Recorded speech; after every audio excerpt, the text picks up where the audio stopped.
Welcome to the Love Out Loud broadcast from the sweetest place on Sweet Auburn.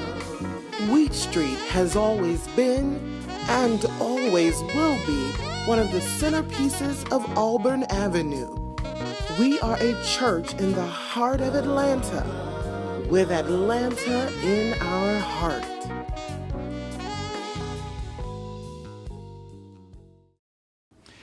I'm Dr. Ralph Basui Watkins, and welcome to the Love Out Loud broadcast.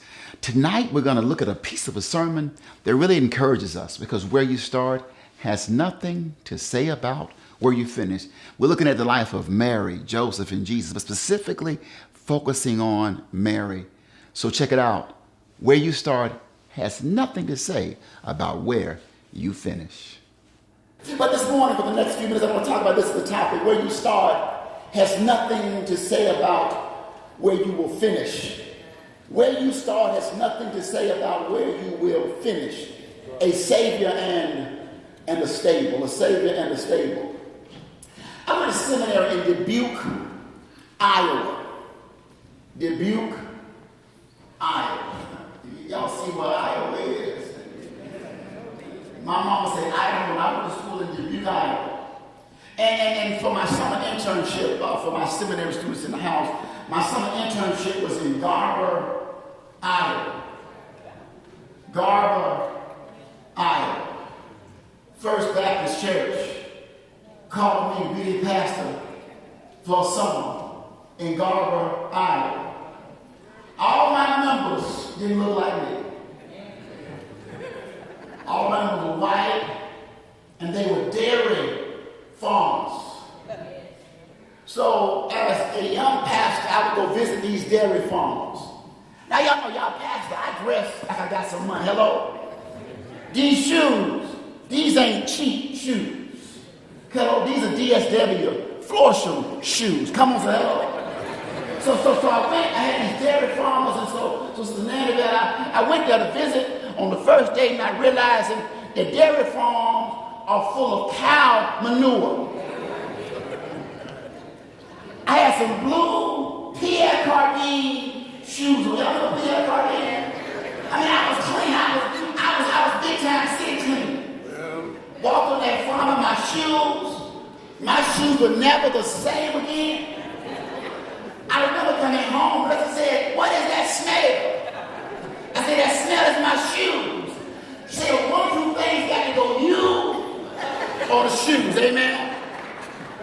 But I'll never forget the smell of those farms. I never got over the smell of those farms. And all of y'all in here acting like y'all from Atlanta. Y'all ain't from Atlanta. Some of y'all from down south, some of y'all from Mississippi and Alabama, some of y'all was raised on farms, hello. Some of y'all was raised like me going home, going on vacation, but some was going to Big Mama house down on the farm, down south. And you remember the smell and the stench of livestock? Hello? Because I want us to understand this text today is set in the context of Mary and Joseph in a stable. So while we sing Silent Night and have all of these beautiful images of the night that Jesus was born, our fairy tale images are far from the reality that they dealt with. So I hear you saying, "So Pastor, what was it like the night Jesus was born?" Well, I'm glad you asked. Let me set the stage for you right there in the Gospel of Luke, chapter 2. It reads like this. In those days, a decree went out from the Emperor Augustus that all the world should be registered. This was the first registration and was taken while Quirinius was governor of Syria. All went to their own towns to be registered. Joseph also went from the town of Nazareth in Galilee to Judea to the city of David called Bethlehem because he was descended from the house of the family of David. Now I want you to get this. They had to go back to Joseph's hometown to be counted for the census. They didn't have a choice to get a plane, a train, or the megabus. They had to travel 90 miles on a donkey.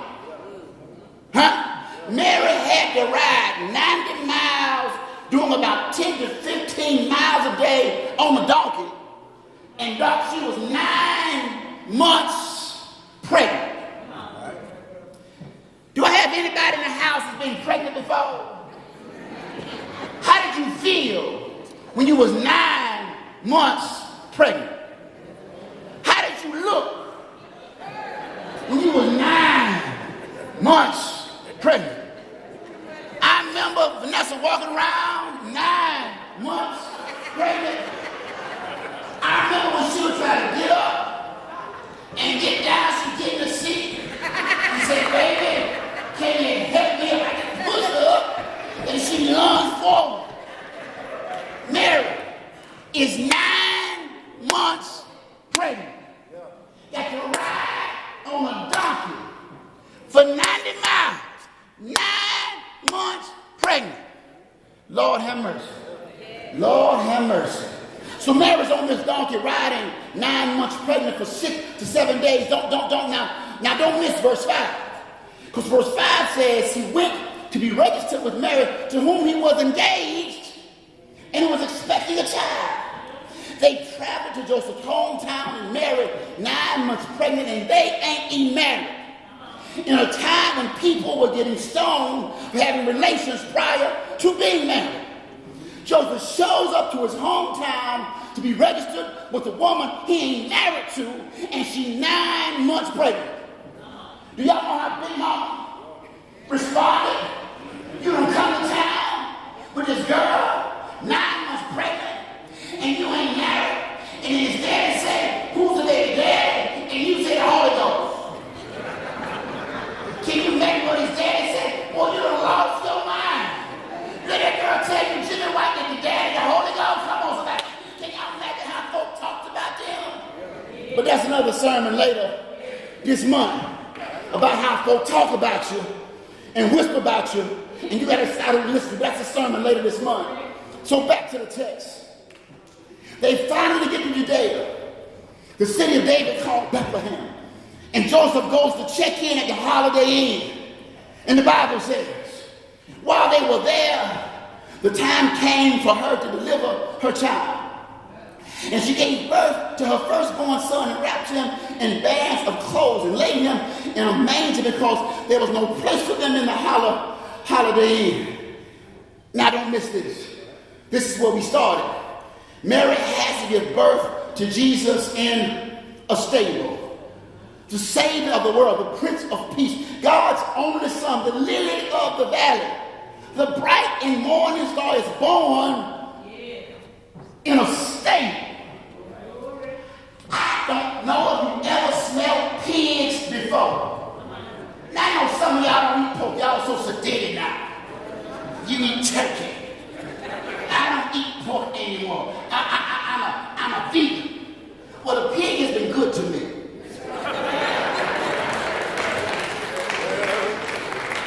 Now, pigs don't smell good in this context.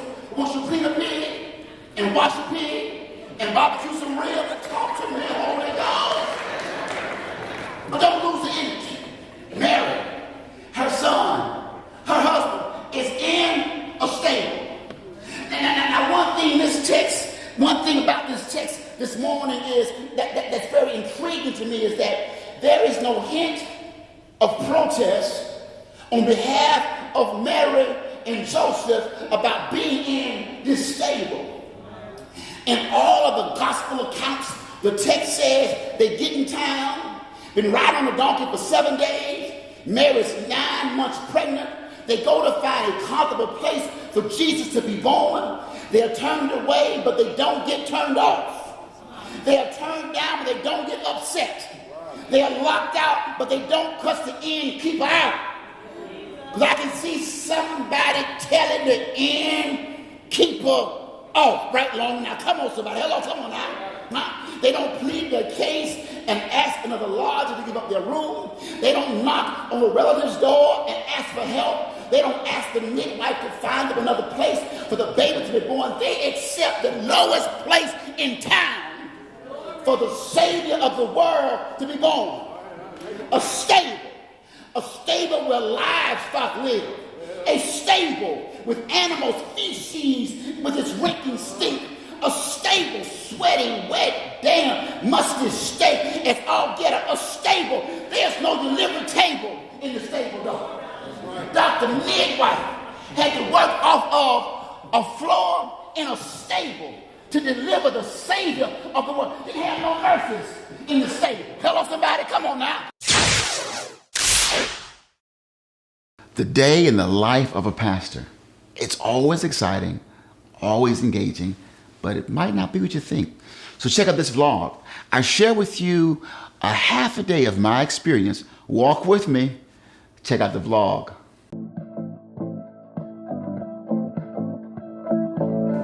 So first thing you do in the morning, you gotta get to this gym. That's what you got to do. Get this workout in, you know?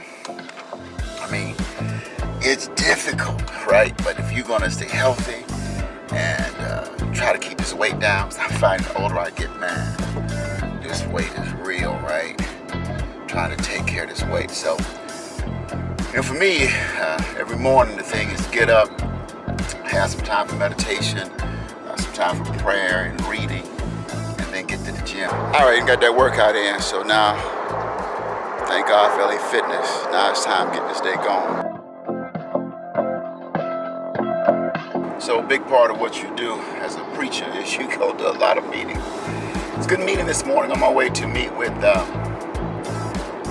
good folk from Sweet Auburn Works and my great colleague and friend and sister beloved, the Reverend Dr.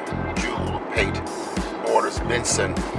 We're preparing for June 8th, Sweet Auburn Works celebration, celebrating the life and work, memory and legacy of Reverend Dr. William Holmes Borders Sr. and Sister Borders. So we're going to meet this morning and begin the planning process, getting ready for the June experience. And we want to look at not just the legacy of Dr. Borders in terms of what it was, but also the living legacy, what it is, how it inspires us today to do what we're doing. Love riding down Martin Luther King Jr. Drive, you know. It's always interesting when you find the MLKs in your city and what those streets represent. GPS is always trying to take me on the highway, and I like riding through town. It's a different vibe when you ride through town versus trying to go on the highway and go over town. I like going in and through town. So I think that's something about a city. You know, I think that really you become closer to a city as you understand the streets of the city. I think sometimes the highways, in many ways, while they are more convenient and can be a bit speedier, right, and get us there quicker, we miss kind of the flavor of a city when we take highways. So I like to take the surface roads and connect.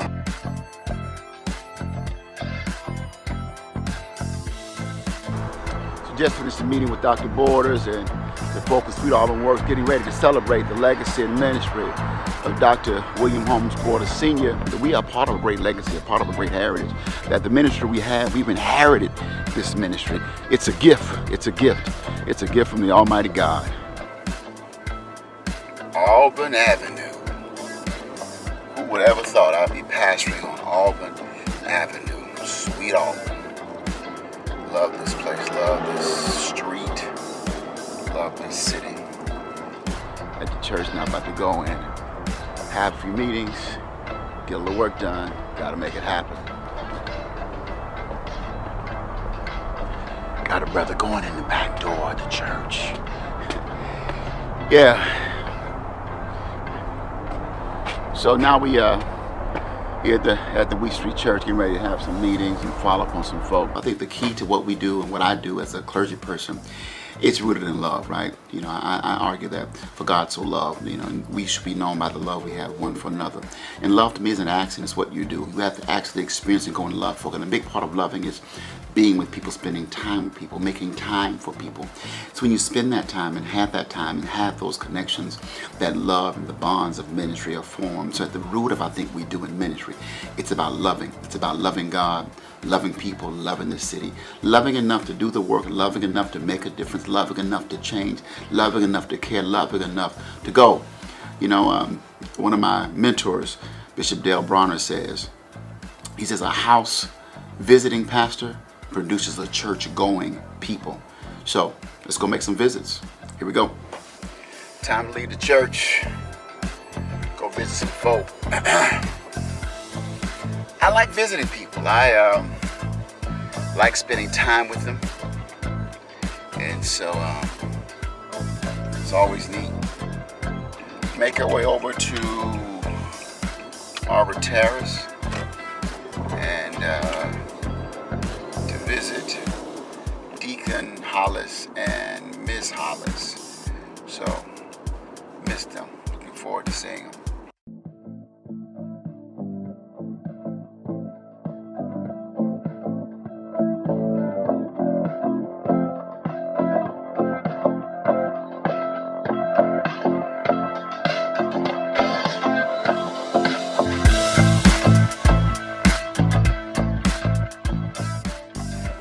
Off now, leaving Arbor Terrace. Just visited a couple folk. Had a good time visiting them.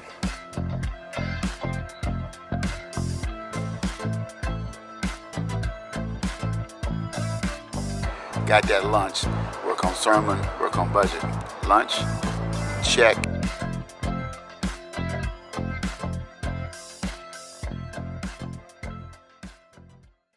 As we said in the sermon, where you start has nothing to say about where you finish. One of our leading members in our church is Kenneth Taylor. Listen to his story. It will empower you. It will let you know that what we preached about actually works in the lives of our people. Listen to Kenny's story and remember, where you start has nothing to say about where you finish. I went to court and I was sitting in Fulton County Jail, and the public defender came to me and said, well, Mr. Taylor, you know, by your past record, they're trying to, convict you by your record. They're offering you 25 years. My name is Kenneth Taylor. Well, I'm originally from Colorado, from Denver. But I've been in Atlanta probably about 28 years. And for 15 of them years, I lived on the streets. Was a drug addict for about 25 years. And I started coming to Wheat Street the same way the people from the mission come. I came to get a meal. But the thing that was different about me is that every time I came in that door, I caused some problems. They used to hate to see me coming. I was probably the worst person to ever come through that door. And it was always one lady, Miss Dolores Coleman. Miss Coleman would always tell them, just leave him alone. I got him. I take care of him. And Reverend Horn. And I related to Reverend Horn because Reverend Horn, at one time, he had been where I was at. He was out there on the streets, did drugs, and this and that. So one day he asked me would I help him clean the mission up. He said, well, I need somebody to help me, mop the floors and sweep up. So I helped him. And that was the start of me working at the Action Mission. And I've been coming to the mission and working there for probably the last, 11 years. And it was 2014, I got arrested and went to jail. And the district attorney was offering me 25 years. He was trying to convict me of my past record. And I looked at the people like they was crazy because I wasn't about to take no 25 years. I said, I don't know who y'all talking to. You can't be talking to me.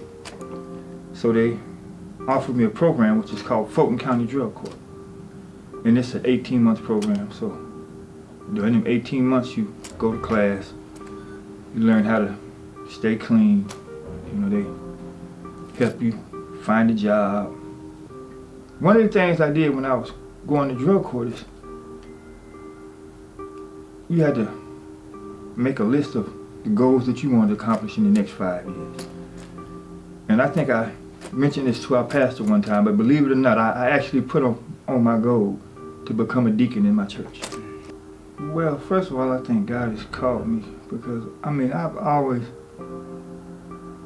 known who God was, but I just never had a personal relationship with him. But now I do because I'm a PK, I'm a preacher's kid.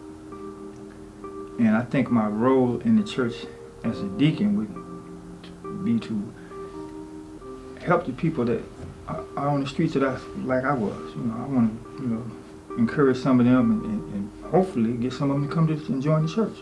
And the turning point in my life was when I was sleeping under this bridge behind old, what is it? What's that school? Well, it's the old school down the block here, and they're tearing it down now. But I was sleeping under that bridge, and it was like it was the last couple nights.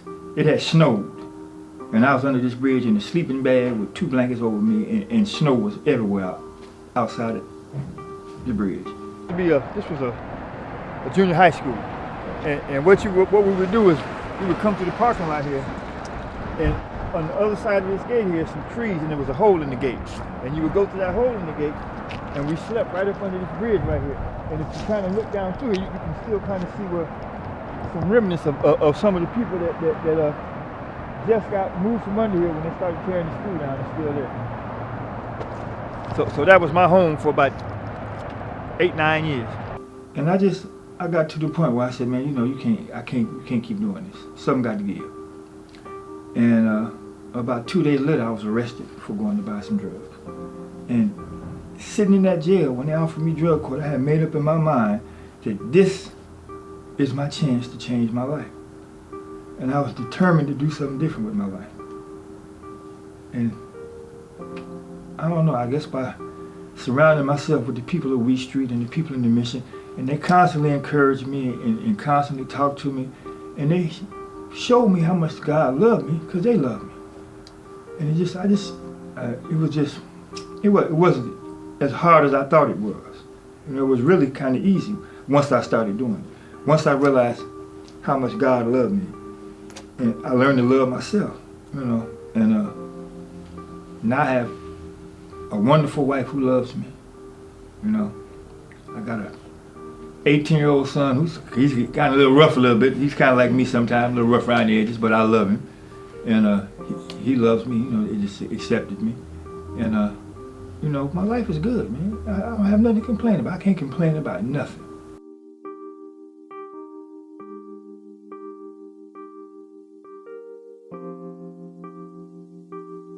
And I'm blessed. I feel blessed every day because I knew where I was at.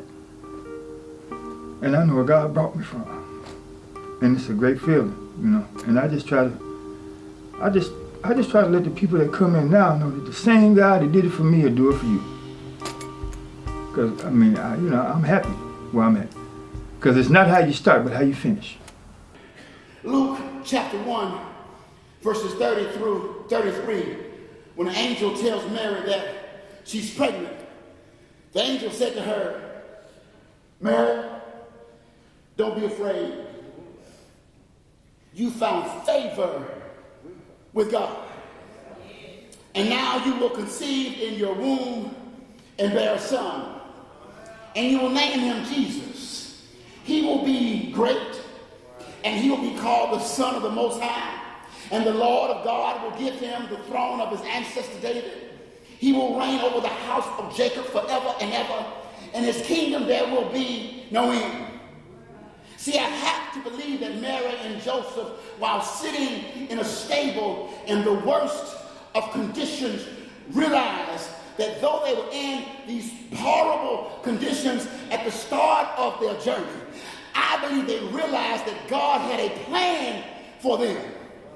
See, in effect, God was saying to them, it doesn't matter where you start. And God is saying to us, don't disdain your beginnings. Don't be ashamed of where you come from. Matter, don't be ashamed of where you're at. Because God can take you from where you're at to where God wants you to be. Don't let folk judge you for where you are from. Don't let folk judge you because of where you are at. And see, if Jesus knew Drake, he would put it like this. Started from the bottom, now we're here. Started from the bottom, now my whole team here. Started from the bottom, now we're here. Started from the bottom, now my whole team here. Started from the bottom, now we're here. Started from the bottom, now my whole team here. Started from the bottom, now we're here. Oh, started from the bottom, now we're here. Oh, yeah, it was great. I started from the bottom, now I'm here. I started from the bottom, now I'm here. A little ghetto boy, single parent. Daddy left, mom mom with 3 children.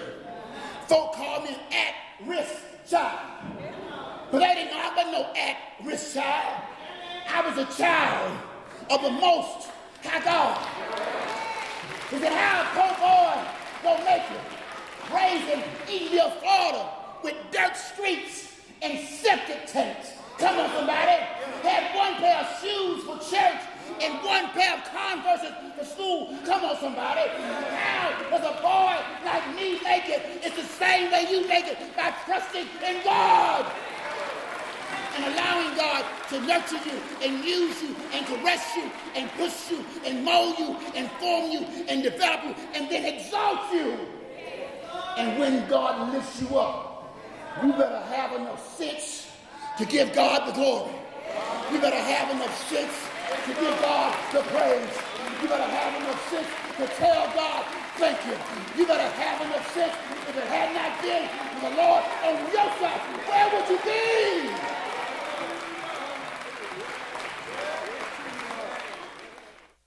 We hope you've enjoyed the Love Out Loud broadcast. We say we are a church in the heart of Atlanta with Atlanta in our heart. We are Atlanta's church. And this month, as we do every month, we have an outreach goal. And this month, we are collecting tents for our brothers and sisters experiencing homelessness. If you like, you can join us in this journey. You can donate, go to our website and donate $45, help us buy a tent. Or better yet, why don't you stop by the church for worship on Sunday morning at 10:30 a.m. and bring the tent with you. Thank you for watching the Love Out Loud broadcast. Now, follow us on our website at wearewheatstreet.org, or better yet, stop by and worship with us and check out our website, because on our website, you'll see opportunities for service. We believe God's called us to be in this city to make a real difference in the lives of real people. If you want to be involved in that movement, follow us. You can jump in and join in at any time. Every month we have volunteer opportunities, and we invite you to each and every one of them. God bless you, and check us out again on the Love Out Loud broadcast.